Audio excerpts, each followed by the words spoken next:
The real war to me seems to be about just keeping space open for us to work things out. And I think that's the real courage, right? To do it when you're not surrounded by people who have the same beliefs as you, or to do it when you're not in the echo chamber of like social media online, of people who affirm you.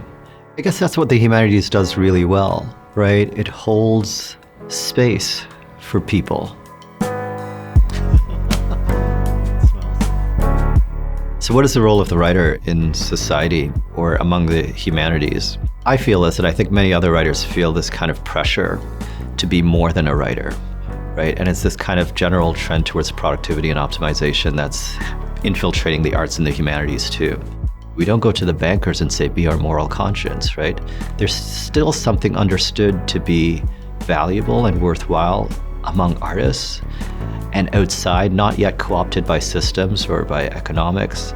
And people still trust that, right? And I mean, there's a lot of criticism about what happens in universities and what happens in arts and all of that. But still there's this kernel of faith that the public has in us. And as uncomfortable as it is to be that conscience, I think people have invested us with a kind of trust that maybe we should develop our practice beyond the page.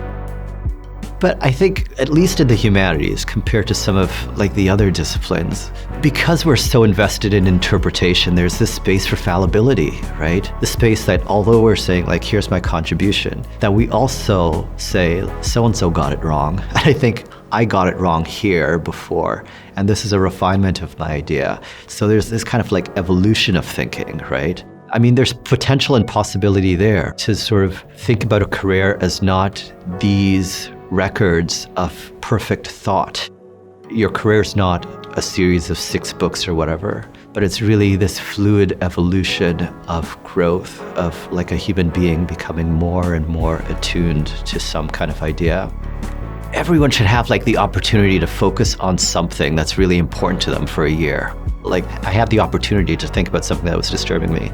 It's social media, and it's loneliness, and it's friendship, and it's about relationships, and it's about conversation, and the decline of civil discourse, and all of those things. If we all had that kind of slow time to really kind of work through our issues, I mean, this is what therapy is, right? But is the therapy of art or the therapy of the humanities, that if we had the time and the focus, we could all sort of freeze our thought for a bit.